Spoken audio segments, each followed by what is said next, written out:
day short of the third anniversary of Russia's invasion of Ukraine on February 24, 2022, tentative steps towards prospective peace talks are being taken at the instance of US President Donald Trump. This is even as a Russian drone with a high explosive warhead struck the protective containment shell of the Chornobyl nuclear power plant in Ukraine last night. After initial impressions of a unilateral move by Trump through a long phone call with Russia's President Vladimir Putin over the fate and future of Ukraine, it has now been clarified by the US President that Ukraine will very much be part of any peace negotiations. To understand what those negotiations may look like from Kyiv, MCR spoke to Inna Sovsun, a member of Ukrainian parliament and a prominent politician who has been a strident critic of Putin's. She spoke from Kyiv. For a while it seemed as if Ukraine's fate and future is almost incidental to what was going on in Moscow and Washington. How do you look at that? Well, I think the best way to describe it, and the best way to describe it in one word is anxiety. It's very uncertain how things will go from here. And the range of possibilities is very wide.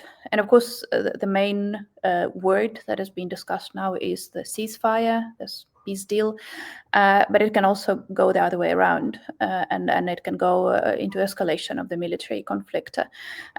Based on today's comment from J.D. Vance in Munich, he said that if Putin does not cooperate, then we might increase military pressure. Which on the one hand is good, because that means that they are not willing to give up on Ukraine. On the other hand, escalation of military pressure is going to take place on our territory. So that's a very different perspective. How do you look at the fact that all of them, including especially President Trump, are talking about Ukraine being intrinsic to this conversation, which was not the case earlier? Yeah, indeed. 48 hours ago, it was a very different mood and a very different way of putting things together from President Trump. We were, of course, very much disheartened when we heard that when President Trump was asked, should Ukraine be treated as an equal partner in those negotiations, and he basically refused to answer that. So that was very disappointing. It got lots of coverage here in Ukraine. Everybody was panicking that we are not at the table, but on the table with Washington, D.C. and Russia deciding on our future without us. So we are happy to see that Trump and his team have backed down from those statements, and they admit that Ukraine should participate, and its position should be heard and taken into account. So that is, of course, something much better compared to where we have been 48 hours ago. But it's still a very, very emotionally difficult moment for us. We are past the third year in the conflict now. Does Ukraine have any significant leverage at this stage to do what it wants Moscow to do? Well, of course, our main leverage, as it has always been, is with our allies, with the United States, but also with the European Union, with the UK. What we can do is fight on the front lines, and we have been much more successful in that than anybody else expected us to be. So we have showed strength and resilience despite all the difficulties of the last year. They still didn't manage to achieve their military goals, even in the narrowest sense, because Putin was saying that I want to take over the whole Donetsk region. And he still hasn't done even that. So despite their advancement on the front lines, they are not achieving even mid-level goals on military-wise. So I do think that we have showed that we are fighting, and we hope that the world will see that, and then the world will use the leverage it has to in negotiations with Putin and Russia. The main leverages that they have are, of course, the sanctions and an increase in military aid to Ukraine. So those are the two main instruments that they might use. Do you think Ukraine is ready to sacrifice its prospective membership of the NATO as well as the territory that Putin has captured for the sake of an enduring peace? No, the prospects of entering NATO is non-negotiable for the Ukrainian society. People are more willing to accept, if you look at the polling data, people are more willing to accept, loss, well, not legally, but accept that we do not control part of our territory, but they're not willing to accept that we would declare neutrality and claim that we would never join NATO. Because if we admit that, if we say we are not trying to join NATO, that will mean no long-term security guarantees for Ukraine. And we have had vague security guarantees. We had the Budapest Memorandum in the early 90s when Ukraine gave up all of its nuclear weapon arsenal in exchange for very, vaguely defined security guarantees, and they didn't work out. So Ukrainians remember that history very well. So they say we need real security guarantees for that not to happen again. I don't want my son to fight in that war 8 years from now. At this stage, even President Trump has said it's impractical for Ukraine to think that it can become a member of the NATO, with that being the position. And now he's in the office for the next 4 years. Do you think that's a deal breaker? Well, I do think that he said at the moment, Ukraine has never been pushing forward the idea that we want to be accepted into NATO this year. But we want to have the prospect that at one point we might be the NATO member. It's actually in our constitution for a couple of years now that we want to join NATO, and that's our geopolitical choice, ours as an independent state. It was actually included into the constitution by the previous parliament, and it's still there. And there is no way that we are taking it down. It's declared as our geopolitical choice, both joining NATO and joining European Union. So Ukrainians might be understanding in accepting that we don't get into NATO this year. But if we are being told that you are never getting into NATO, for us that reads like you are on your own. We are not willing to provide you long-term security guarantees then. Right. President Zelensky is expected to meet Vice President J.D. Vance as well as Secretary of State Marco Rubio later today in Munich. What are your expectations from that meeting? Well, I do hope that, well, first of all, we have heard some comments from J.D. Vance prior to him being elected as vice president, which were very, very concerning to us, basically saying we don't care about what is to happen to Ukraine. That is very different from what we have heard now in Munich in his speech, where he was supportive of Ukraine. So that's definitely a positive development. What I do hope is that the Ukrainian delegation would able to prove to him that if they give up on Ukraine, if they give in to what Putin is asking for, this will be a loss for the United States, because this will undermine the world order as it is, because that will mean that you gave up a country which was absolutely illegally attacked to an aggressor state, and you let him dictate the rules of the global world order. So I do think it is critically important to explain that if Ukraine loses, it's not just Ukraine loss, it's the loss for the whole Western world, and what is even more important, for the rules-based order. If there are no rules, then what is there to stop from attacking any other country?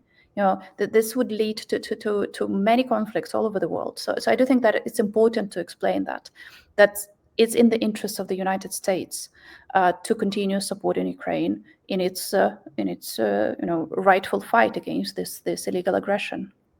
Rubio has also spoken in terms of the U.S. having an interest in the long-term independence of Ukraine.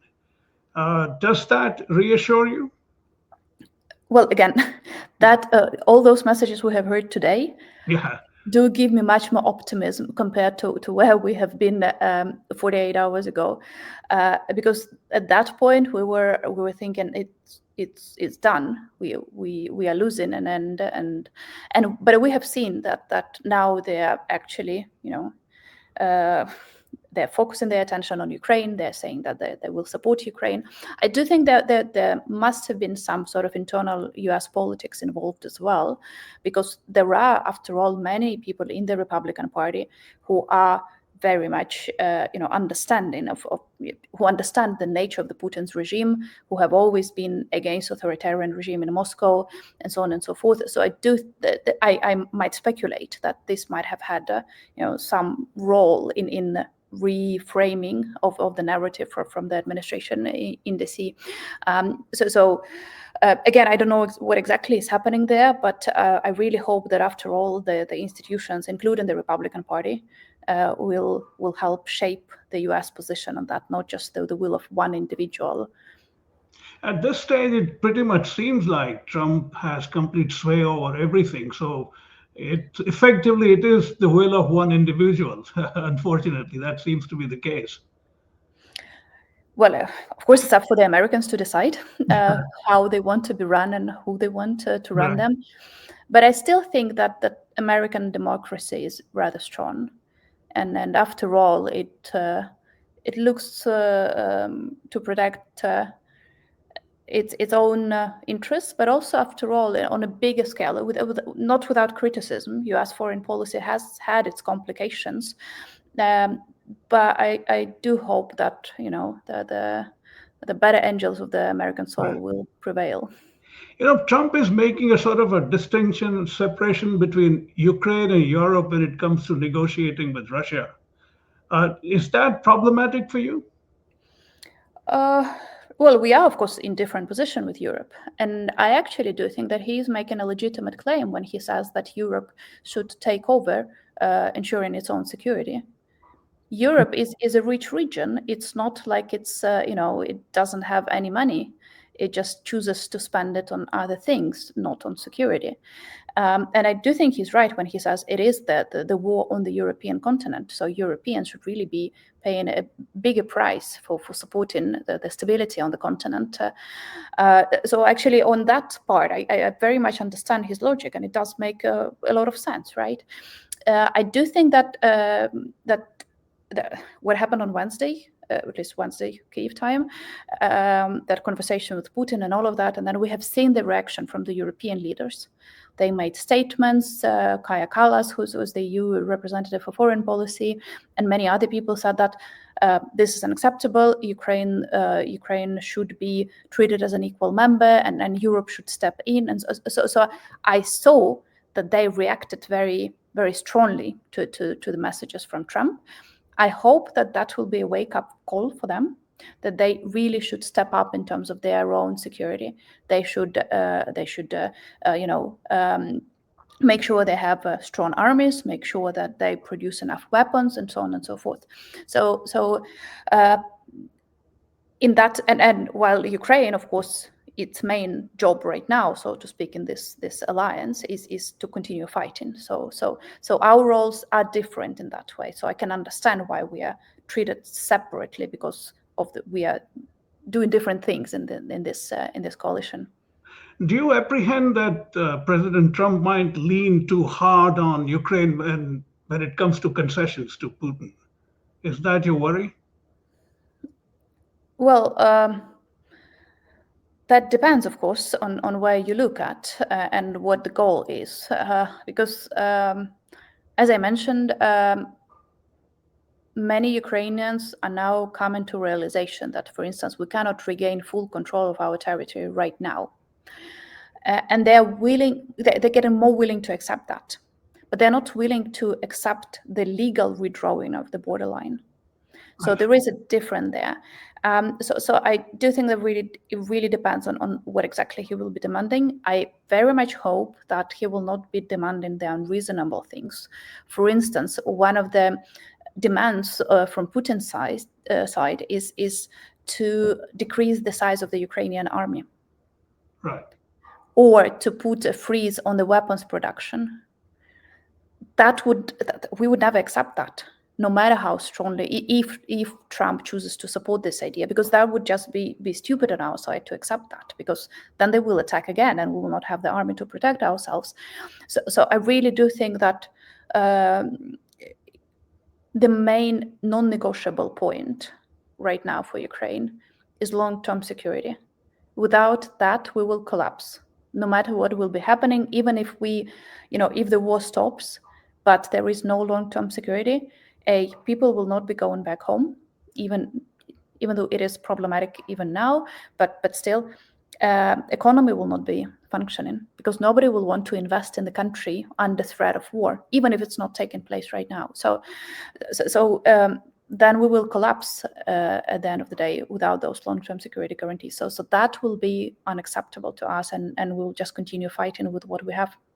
Just last two questions. One is, can you give me a broad sense of the damage in terms of material damage as well as human life? Because we don't know exactly what has happened to Ukraine sitting here in detail.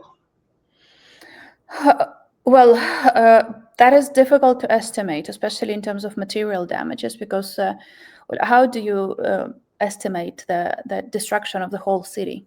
Right. Right. It is a city. It's the whole buildings which are destroyed. It's like the city of Bakhmut doesn't exist anymore, and it's the city where thousands of people lived. It's not a small village or something. It doesn't exist any longer. How do we calculate those losses? We actually don't, because we don't have time, resources, and access to that territory. So it's very difficult to calculate. The fact that Russians control Zaporizhzhia nuclear power plant, it used to be, it still is the biggest nuclear power plant in Europe.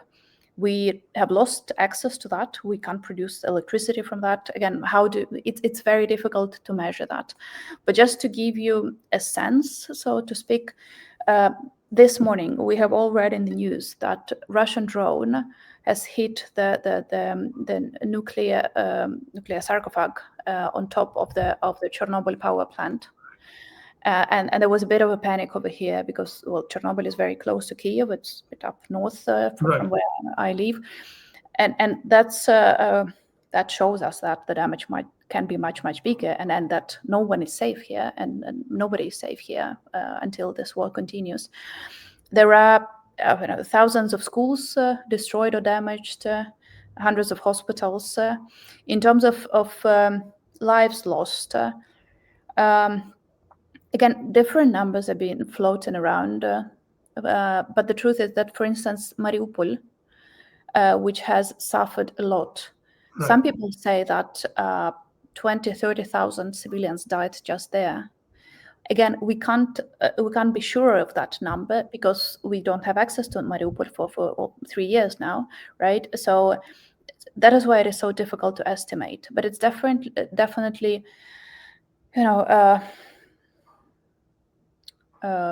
they say around 50,000 lives lost. But it's again very speculative because. No, I understand. And finally, to conclude, what do Ukrainian people think when they hear Trump say things like Putin would never have invaded were he the president during that time? Do they take that seriously? Say it again. Trump has often said that Putin would never have invaded were he the president at that time. How do you look at that? Putin attacked us in spring 2014. He attacked us when there was a different president. The war continued throughout the presidency of Donald Trump, the previous presidency of Donald Trump. And then he re-attacked in 2022. It has nothing to do with who is the president of the United States. It's the very fact that Putin hates democracy. He hates the West. He hates Ukraine, and he chose to attack when he has accumulated enough weapons and manpower to do so. But again, this war has been going on for under 3 different presidents of the United States already. Right. So no, we don't take that seriously. I understand. No, thank you so much. You've been very generous and kind, and I greatly appreciate that you found 20 minutes despite your pressures.